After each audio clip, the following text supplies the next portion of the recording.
সোয়া লাখ নবীর মধ্যে একজন মাত্র নবী যার বৈশিষ্ট্য হলো একটা বিশেষ, যে তিনি এবং তার পিছনের 3 পুরুষ 19 সহ 4জনই আল্লাহর নবী। এটা আর কোনো নবীর বৈশিষ্ট্য নেই, এটা শুধু ইউসুফ আলাইহিস সালামের বৈশিষ্ট্য। ইউসুফ আলাইহিস সালামের উনি নিজে নবী, ওনার আব্বা ইয়াকুব আলাইহিস সালাম উনি নবী, ওনার আব্বা ইসহাক আলাইহিস সালাম উনি নবী, ওনার আব্বা ইব্রাহিম আলাইহিস সালাম উনিও নবী। নবিউল্লাহ ইবনু নবিয়িল্লাহ ইবনু নবিয়িল্লাহ ইবনু খলিলিল্লাহ, নবীজি বলছে, এটা হাদিসের শব্দ। নবীজি বলছে কেন বললাম, যেহেতু সে আল্লাহর নবী, তার বাবা আল্লাহর নবী, তার বাবা আল্লাহর নবী, তার বাবা আল্লাহর শুধু নবী না, আল্লাহর খলিল। এই কারণে নবী সাল্লাল্লাহু আলাইহি সাল্লাম বললেন ইউসুফ সবচেয়ে সম্মানিত। এলো এক কথা, আমি সব কিছু বলতেছি না, অল্প কয়েকটা কথা। 2 নাম্বার, আল্লাহ তাআলা আমাদের প্রিয় নবী সাল্লাল্লাহু আলাইহি সাল্লামকে মেরাজে নিয়ে গেছিলেন, জানেন না এটা? নবীজি মেরাজে যাওয়ার সময় প্রত্যেক আসমানের মধ্যে, প্রথম আসমান থেকে 7ম আসমান পর্যন্ত এই উপরের দিকে উঠতে গিয়ে প্রতি আসমানের মধ্যে নবীদের সাথে সাক্ষাৎ হয়েছে। এর মধ্যে 3য় আসমানে ইউসুফ আলাইহিস সালামকেও দেখছেন। কাকে? ইউসুফকে। তাফসিরে ইবনে কাসিরের মধ্যে আছে, আল্লাহ নবী সাল্লাল্লাহু আলাইহি সাল্লাম বলেন 3য় আসমানে আমি ইউসুফকে দেখছি, দেখে ভালো করে চাইছি, চাইয়া দেখি করছে এটা কি, আর খাইছে রে, এটা সুন্দর থাকি, বোঝেন না? আল্লাহ নবী সাল্লাল্লাহু আলাইহি সাল্লাম বলেন ইউসুফকে ভালোভাবে দেখে আমি বুঝছি আমার আল্লাহ গোটা কায়নাত, আল্লাহর 18,000 মাখলুকাত, বা কম হোক বেশি হোক যত মাখলুকাত আল্লাহ শুরু থেকে শেষ পর্যন্ত, যাকে আল্লাহ যত সৌন্দর্য দিয়েছেন ইউসুফকে তার অর্ধেক দিয়েছেন। অর্ধেক। গোটা মাখলুকাতের সৌন্দর্য, নারীর সৌন্দর্য, ফুলের সৌন্দর্য, বাগানের সৌন্দর্য, ফলের সৌন্দর্য, নদীর সৌন্দর্য, আকাশের সৌন্দর্য, সূর্যের সৌন্দর্য, চাঁদের সৌন্দর্য, তারকারাজির সৌন্দর্য, সবই তো সুন্দর। আল্লাহর সৃষ্টি সবই তো কি সুন্দর। সব সুন্দরের অর্ধেক সুন্দর, বরাবর মাঝখান দিয়ে কাইটিয়া অর্ধেকটা আল্লাহ বুঝে কিছু ধর। এখন আপনি কল্পনা করেন আসলেই হাবড়া কেমন সুন্দর আছে। সুন্দরের বাপ চাচা দাদা 14 গোষ্ঠী সুন্দর, কেমন সুন্দর ছিলেন তিনি, সুবহানাল্লাহ। হযরত ইউসুফ আলাইহিস সালামকে তার এই সৌন্দর্য দেখে, আপনারা জানেন মিশরের 40 জন নারী তারা সৌন্দর্য দেখে, চেহারার সৌন্দর্য দেখে তারা তাদের হাতের আঙ্গুল কেটে ফেলছে, এবং পরিষ্কার এই কোরআনে আছে, তারা সরাসরি বলছে ওই মহিলাগুলো যে ওয়াকুলনা হাশা লিল্লাহ মা হাদা বাশারা ইন হাদা ইল্লা মালাকুন কারীম। মহিলাগুলো হাতের আঙ্গুল কাইটা বলছে আল্লাহর কসম জুলাইখা কি দেখাইলা, দেখাইলা কি, মা হাদা বাশারা, জুলাইখা আরে এ তো মানুষ হইতে পারে না, ইন হাদা ইল্লা মালাকুন কারীম, এ তো কেবল একজন পবিত্র সম্মানিত পুত পবিত্র ফেরেশতা ছাড়া আর কিছু। এতটা পাগল হয়ে গেছে না এই নারী, নিজেদের আঙ্গুল, হেরা নিজেরাই সুন্দরী, হেরা রাজবংশীয়া নারী, সম্ভ্রান্ত আঙ্গাল কাঙ্গালের বেডি না, এরা নিজেরাই উচ্চ পদস্থ মন্ত্রী এবং রাজবংশীয়া নারী, তারা সুন্দরী রূপসী, কিন্তু তারা সকলেই এক বাক্যে দেখে বিমোহিত হয়েছে। এখন ইউসুফ আলাইহিস সালামের ঘটনার এই অংশটাই শুধু আমি এখানে বলতে চাচ্ছি, আমার যেটা দরকার। আমি আগে পিছে আরো অনেক পুরা ঘটনা আছে, আমি সেটা শোনাচ্ছি। এখন আল্লাহ তাআলা ইউসুফ আলাইহিস সালামকে অপূর্ব ভীষণ সৌন্দর্য দান করছেন, অপূর্ব সৌন্দর্য দিয়েছেন। এই সীমাহীন সৌন্দর্য, অপূর্ব সৌন্দর্য, এতটা চমৎকার আপাদমস্তকের এই সৌন্দর্য দিয়ে আল্লাহ তাআলা ইউসুফকে সাজিয়েছেন। কিন্তু ইউসুফ আলাইহিস সালামের বৈশিষ্ট্য কোথায়? ইউসুফ আলাইহিস সালামের বৈশিষ্ট্য, খোদার কসম এই বাহ্যিক চেহারার এই সৌন্দর্যের মধ্যে না, বরং ইউসুফ আলাইহিস সালামের ভেতরে, অন্তরাত্মার ভেতরে একটা সৌন্দর্য ছিল। এটাই হলো ইউসুফ আলাইহিস সালামের মূল সৌন্দর্য। ইউসুফ আলাইহিস সালামের সমস্ত মর্যাদা, সমস্ত বৈশিষ্ট্য, উনারে আল্লাহ নবী বানাইছেন। উনি যেহেতু সবচেয়ে সুন্দর চেহারা ছিলেন, এই জন্য। কথা বলেন না কেন?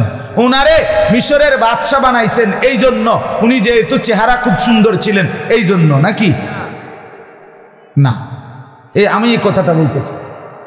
বাহ্যিক এই সৌন্দর্যের কারণে ওনাকে, ওনার মূল বৈশিষ্ট্য, এটা আল্লাহর দান, কিন্তু ওনার মূল বৈশিষ্ট্য, ওনার মূল মর্যাদা, যত সম্মান, যত ইজ্জত আল্লাহ তাআলা ওনাকে দান করছেন, যত মর্যাদা দিছেন, সমস্ত কিছু অন্তরের ভিতরে, ভেতরের সৌন্দর্যের কারণে আল্লাহ তাআলা তাকে দান করছেন।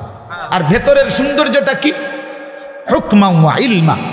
আল্লাহ তাআলা উনাকে পূর্ণ যৌবন যখন বানাইছে, চেহারা ফুটে উঠছে, যৌবন যখন 16 বছর, 18 বছর, 20 বছর যখন উনার বয়স, তখন আল্লাহ তাআলা উনাকে চেহারার, দেহের যেরকম অপূর্ব সুন্দর দান করছেন, আল্লাহ নিজে বলেন, আমি এটা না, বরং এই পরিণত যৌবন বয়সে আমি তার ভেতরের মধ্যে হিকমত এবং এলেম, এই দুইটা নেয়ামত দান করছি।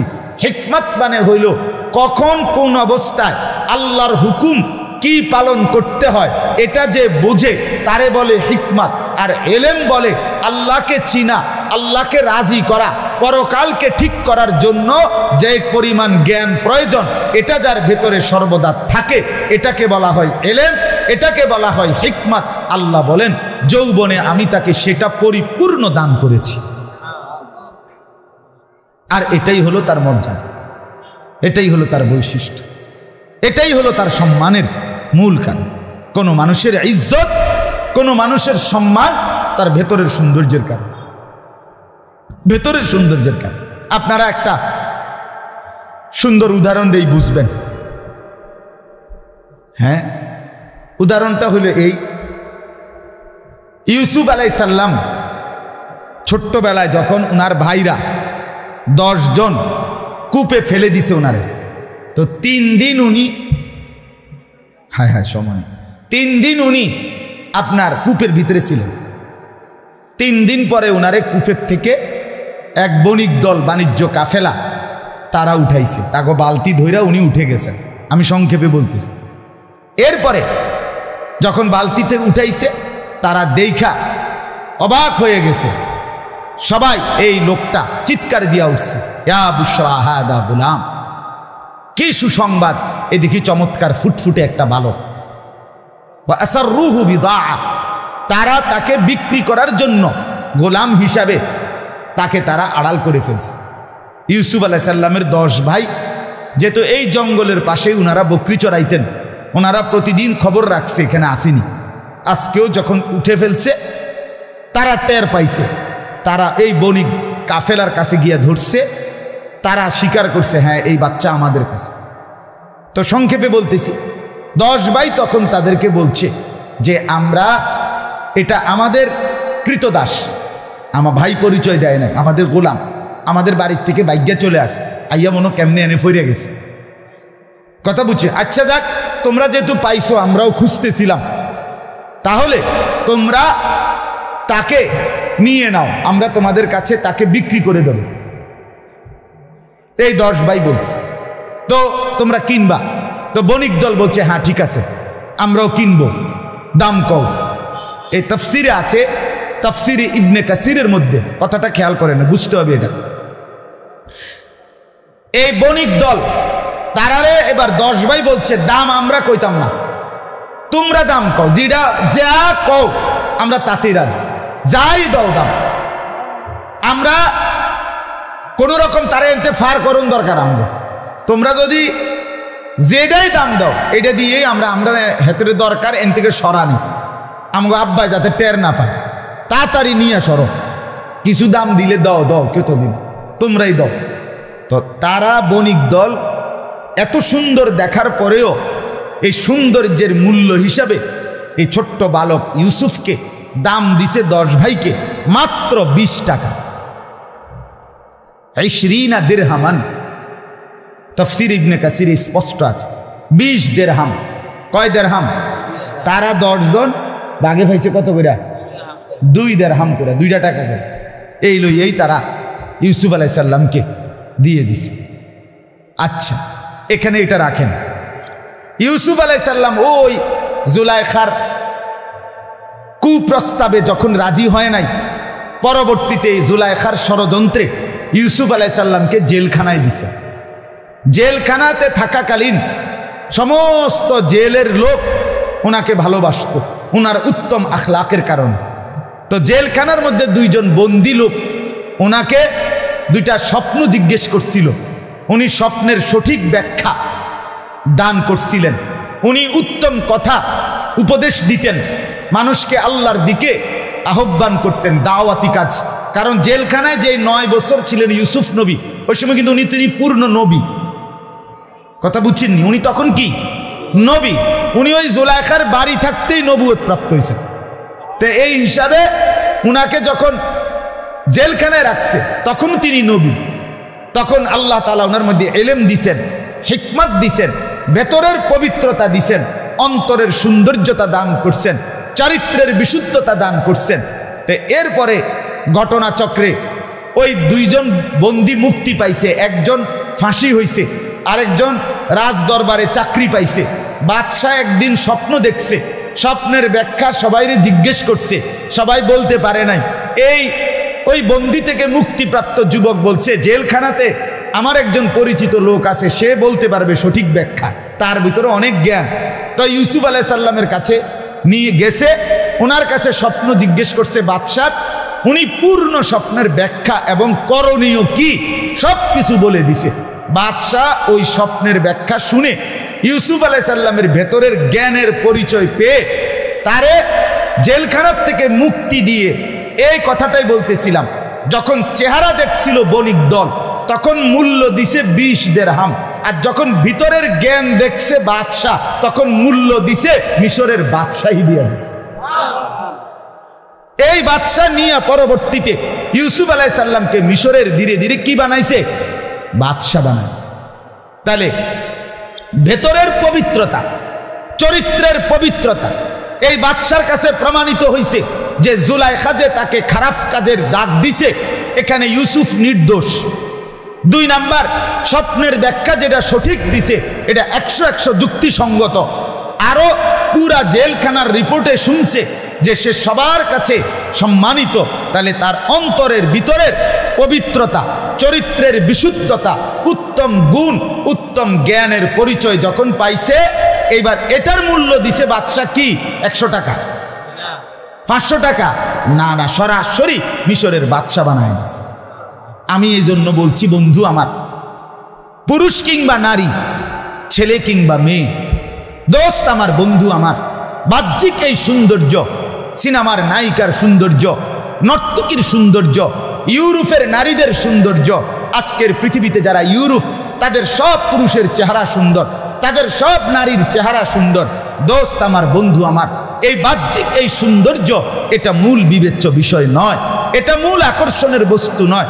ভেতর যার পবিত্র, অন্তরাত্মা যার বিশুদ্ধ, জিনা, ব্যভিচার, অশ্লীলতা, নারীর ফাঁদ থেকে নিজেকে যে হেফাজত করে, আল্লাহর কসম চরিত্রের পবিত্রতা যার, সেই দামি, সেই সম্মানিত, সেই ইজ্জতের যোগ্য। আর এখানে এটাই আল্লাহ তাআলা দেখাইছেন, এটাই আল্লাহ তাআলা বুঝাইছেন। আপনি দেখেন, এবার তর্জমা শুনেন। আল্লাহ তাআলা বলেন, ওয়ালাম্মা বালাগা আশুদ্দাহু, আমার ইউসুফ যখন যৌবনে পরিণত হলো, যুবক হলো, আল্লাহ বলেন আমি তাকে কি দিলাম? সৌন্দর্য তো জন্মের থেকেই দিছি, কিন্তু যুবক বয়সে কি দিছি? আরো সুন্দর বাড়ায় দিছে না। আতাইনাহু হুকমা ওয়া ইলমা, আল্লাহ তাআলা বলেন যৌবনকালে আমি ইউসুফকে হিকমত এবং ইলম দান করেছি। আমাকে মানবার মতো পরিপূর্ণ বুদ্ধিমত্তা, জ্ঞান আমি দিয়েছি। ওয়াকাযালিকা নাজজিল মুহসিনিন, এই আল্লাহ তাআলা বলেন এভাবেই আমি আল্লাহ সর্বযুগে সর্বকালে যারা আমার প্রিয় বান্দা হবে, নেক বান্দা হবে, যারা আমাকে মানতে চেষ্টা করবে, অনুগত হবে, খোদার কসম কোরআনে আল্লাহ বলেন আমি তাদেরকে এভাবেই আমার আসমানি হিকমত এবং এলেম দ্বীন মানার যোগ্যতা দান করতে থাকি। এই জন্য যেই যুবক যেদিন থেকে প্রাপ্তবয়স্ক হয়, যেই মেয়ে যেদিন থেকে প্রাপ্তবয়স্ক হয়, খোদার কসম যদি সে সিদ্ধান্ত নেয় আল্লাহকে মানবে, তার ভিতরে যদি আখিরাতকে বুঝ থাকে, তো নিশ্চিত আল্লাহ তাআলা ধীরে ধীরে তার যৌবনে তাকে পরিপূর্ণ হিকমত এবং এলেম দান করে, যার ফলে সে মৃত্যু পর্যন্ত নেক আমলে অভ্যস্ত থাকে। এজন্য কিছু গ্রহণ করার টাইম আল্লাহ থেকে যৌবন, এটা যে আল্লাহর সামনে পেশ না করে সে নষ্ট হয়ে যায়, যেটা যে আল্লাহকে না দেয় সে নষ্ট হয়। এজন্য 13 বছর বয়সে, 14 বছর বয়সে, 15 বছর বয়সে, 16 বছর বয়সে, 17 বছর বয়সে, 18 বছর বয়সে, 19 বছর বয়সে, 20 বছর বয়সে, বন্ধু এই সময়গুলোতে যে চরিত্র নষ্ট করে, নামাজ পড়ে না, পর্দা করে না, সেজদা করে না, হালাল হারামের বাস বিচার করে না, চলা ফেরা উঠা বসা চাল চলন চেহারা সুরতের মধ্যে নিজে ছেলে কিংবা মেয়ে বখাটেপনা করে, খোদার কসম সে ধীরে ধীরে বঞ্চিতই হইতে থাকে। এক সময় তার জীবন আর কুকুর বিড়ালের জীবনে কোনো পার্থক্য থাকে না। মদ, জুয়া, নারী, নেশা, জিনা, ব্যভিচার, অশ্লীলতা, বেহায়াপনা, গান, বাদ্য, নর্তকী, ছবি, এক সময় চূড়ান্ত লাঞ্ছনা, শারীরিক রোগ ব্যাধি অথবা আত্মহত্যা সমাধান। হতাশা, হতাশা। আমি তো ব্যক্তিগতভাবে অগণিত যুবক আমার সাথে কথা বললেই দেখছি, আমি একটা কথা বলে কি ডিপ্রেশন নাকি, ডিপ্রেশন মানে কি হতাশা, হেতে শুধু ইডেই জিঙ্গা ও মা, হেতে বলে এত বড় টাগরা ফোলা কহুজুর প্রচন্ড ডিপ্রেশনে ভুগি। আমি ডিপ্রেশন কি, আমি ইডেই বুঝি না। হতাশা আমার যে হতার টাইমে নেই, হতাশার টাইম কোন সময় আমি আজও এটা বুঝলাম না যে হতাশা কি। আবার আমাদের কামের টাইম কুলাইতে পারি না আমি। হেরা অসংখ্য যুবক বিশ্বাস করেন, ছেলেরা তোমার কাছে কেউ বললে না বললেও আমি যদি ঠিক মতো আমার মোবাইল সারাদিন রিসিভ করি তাহলে তো আরও জান শেষ হইত, কিন্তু এরপরও যারা বলে আসে তাদের কাছ থেকে এটা প্রতিনিয়ত আমরা শুনি যে ডিপ্রেশনে ভোগে, ডিপ্রেশন, মানসিক হতাশা, মানসিক অস্থিরতা। অথচ লাগাতার 5 বছর 10 বছর জুয়া খেলছে, অনলাইনে স্বাভাবিকভাবে মদ খাইছে, নেশা করছে, অথবা নারীর ছবি, নাচ, গান, জিনা, ব্যভিচারের দৃশ্য খাড়াইয়া পেশাব করছে, সমবয়সী বন্ধুদের সাথে আড্ডা দিছে।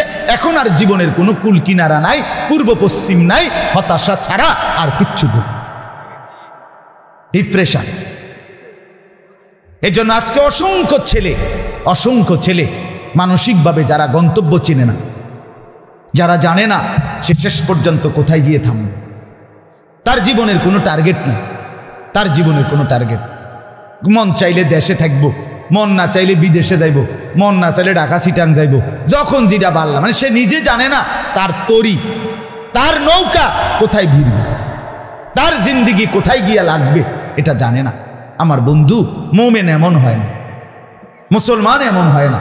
মুসলমানের গন্তব্য পরিষ্কার, আমাদের দুনিয়া স্পষ্ট, আমাদের কবর স্পষ্ট, আমাদের হাসরের মাঠ স্পষ্ট, আমাদের জান্নাত স্পষ্ট। আমাদের দুনিয়ার হায়াতের ব্যাপারেও নবী 100 বর্ণনা দিছেন, আমাদের কবরের ব্যাপারেও নবী 100 বর্ণনা দিছেন, হাসরের মাঠের ব্যাপারেও নবী 100 বর্ণনা দিছেন। জান্নাত পৌঁছা পর্যন্ত আল্লাহর কোরআন, রাসূলের সুন্নাহ একটি বিষয় একটা সেকেন্ড আড়াল করেন নাই, পরিষ্কার বলে দিয়েছে। আমি ডিপ্রেশনে ভুগবো কেন? আমি হতাশায় ভুগবো কেন? হতাশার মূল কারণ গুনাহ, অশ্লীলতা, বেহায়াপনা, আল্লাহকে ভুলে যাও। একজন যুবক কতদিন হয় নামাজ পড়ো না? কতদিন? 5 ওয়াক্ত নামাজ পড়তে তোমার মন চায় না কোনোদিন? তুমি মুসলমানের বাচ্চা, তুমি মানুষের বাচ্চা, তুমি রাস্তার কুকুর দেখো না, পেশাব করে পানি নেও না, তুমি কোনোদিন 6 মাসের বাচ্চা দেখো নাই? 6 মাসের বাচ্চাও তো রাতের 2টা বাজে পেশাব করলে চিৎকার শুরু করে, তার মাকে ডাকে, চিৎকার দিয়া, মা আমার এই পেশাবওয়ালা হাফ প্যান্ট বদলাও, আমি নাপাক হাফ প্যান্ট নিয়ে আমি রাত কাটাবো না। তাহলে 6 মাসের বাচ্চার যে অনুভূতি, তুমি তোমার সেই 18 বছরের ছেলে, তুমি তোমার সেই অনুভূতি জবাই করে দিলা। আল্লাহ প্রদত্ত এই বুঝ দিমাগ কেমনে নষ্ট করে দিলা, কেমনে হারায় ফেল। আল্লাহ বলেন এই জন্য ওয়ালাম্মা বালাগা আশুদ্দাহু, যখন যৌবন আসে, আমি আল্লাহ আমার অনুগত বান্দা আমাকে যে মানতে থাকে, এমন যৌবন কালে আমি সেই বান্দাকে আমার হিকমত এবং ইলম, দ্বীনি বুঝ, আখিরাতের বুঝ, আমাকে মানার যোগ্যতা আমি আল্লাহ নিজে দান করি। যেমন আমি ইউসুফকে দিছি। দেওয়াতে কি লাভ হয়েছে? আল্লাহ বলেন যথোপযুক্ত টাইমে যৌবন কালেই আমি তাকে আসমানি ইলম দিছি, নবুয়তের ইলম দিছি, আমি তাকে মানার মতো যোগ্যতা দিছি। ফলে কি হয়েছে? এই শেষ কথা, ওয়ারাওয়াদাতহুল্লাতী হুয়া ফি বাইতিহা আন নাফসিহি ওয়া গাল্লাকাতিল আবওয়াব। হযরত ইউসুফ আলাইহিস সালামের যেই ঘরে বড় হইছেন, ওই আজিজে মিশরের ঘরে, ওই জুলাইখা নামের মিশরের আজিজ অর্থমন্ত্রীর স্ত্রী রাজপ্রাসাদের ভিতরে, এই ঘরেই তিনি বড় হইছেন, লালিত পারে। 7 বছর কিংবা 8 বছর বয়সে ইউসুফ নবী কেনান থেকে এই গোলাম হিসাবে ওই বাণিজ্য কাফেলার দ্বারা বিক্রি হয়ে এই ঘরে আসছেন। আজিজে মিশর কিনে নিছে। তাফসিরের মধ্যে আছে ওনার যখন বয়স 33, তখন আল্লাহ তাআলা ওনাকে হিকমত বা ইলম দান করছে, অথবা কোনো বর্ণনায় আছে 20 বছর তখন দান করছে। তাইলে 20 বছর হোক, 33 বছর হোক, এই সময়ে 40 বছর হোক, আল্লাহ ওনাকে আসমানি প্রজ্ঞা জ্ঞান দান করছে। আর এই সময় ওনারে যখন ভেতরের সৌন্দর্য, বাহিরের সৌন্দর্য দুইটাই আল্লাহ যখন দিছে পূর্ণ, তখন জুলাইখা পাগল হয়ে গেছে, বিমোহিত হয়ে গেছে। বিমোহিত হয়ে সে আসক্ত হয়ে এই মনিবের স্ত্রী, আল্লাহ তাআলা বলেন, আবদ্ধ ঘরের মধ্যে ইউসুফকে ডেকে নিয়েছে। ওয়াগাল্লাকাতিল আবওয়াব, দরজা জানালা বন্ধ করে দিয়েছে। ওয়াকালাত হাই তালাক, এবং ইউসুফকে বলছে সরাসরি, আমি তোমাকেই চাচ্ছি, তোমাকেই ডাকছি, তোমাকে জিনার আমন্ত্রণ জানাচ্ছি, বেবিচারের আমন্ত্রণ জানাচ্ছি। হ্যাঁ, 1 মিনিট ভেবে দেখেন, হযরত ইউসুফ আলাইহিস সালাম এখানে এমন জায়গায় যেখানে তার মা, বাবা, ভাই, বোন, আশেপাশে তার এলাকায় আত্মীয় স্বজন কেউ নাই।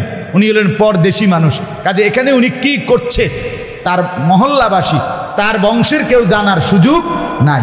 2 নাম্বার, যেই বাড়িতে উনি, এটা উনি লালিত পালিত হওয়াওয়ালা বাড়ি, আলগা লোক বাড়ি ঢুকছে এমন না, কারো সন্দেহ করার কিছু নাই। 3 নাম্বার করবরে, যার সাথে অপকর্ম করবে সে নিজেই আমন্ত্রণ জানাচ্ছে। কাজে তাকে জোর করার, বশীভূত করার, কৌশল করে ডাকার কোনো দরকার নাই, হেবড়ি নিজেই আমন্ত্রণ জানাইতেছে।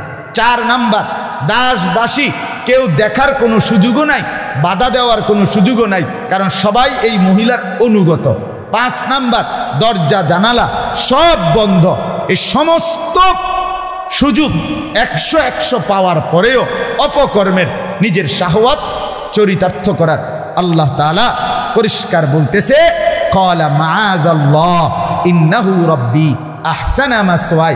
ইউসুফ আলাইহিস সালাম সাথে সাথে এই পরিপূর্ণ সুযোগ, নিজের শরীর তাগড়া, নিজের যৌবন, চেহারার সৌন্দর্য, যে বেটি ডাকতেছে বেটিও সুন্দরী, রূপসী নারী, এবং স্বেচ্ছায় আমন্ত্রণ জানাচ্ছে, কিন্তু তিনি 3টা কথা বলছে। 1 নাম্বার, মাআযাল্লাহ, সারা পৃথিবীর থেকে চোখ সরাইয়া প্রথম দৃষ্টি ইউসুফ আলাইহিস সালাম দিছে আল্লাহর দিকে, যে আমি আমার আল্লাহর আশ্রয় চাচ্ছি। ক্বালা মাআযাল্লাহ ইন্নাহু রাব্বী আহসানা মাসওয়াই।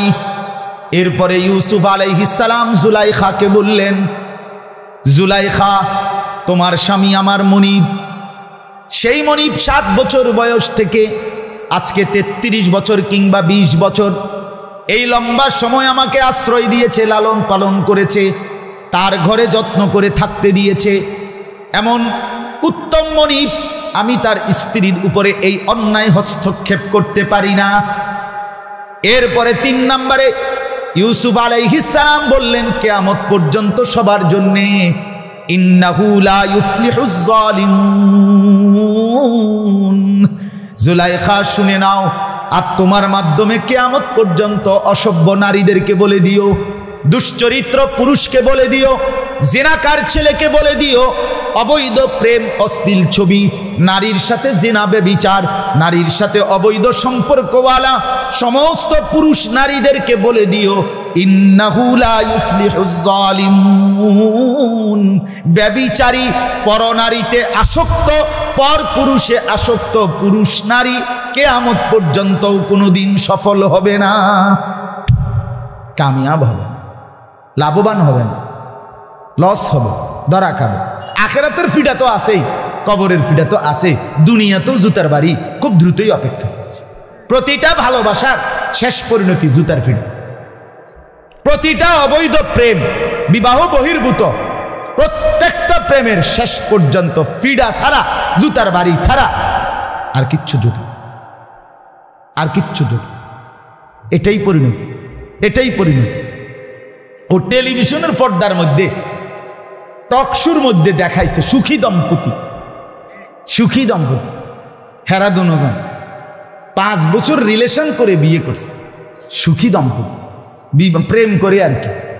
ও এরপরে মহিলা বলতেছে ও আমার জন্য যা করে না, আর ছেলেটা বলতেছে ওর মতো এত ভালো না, বলার মতো না, ও এত ভালো।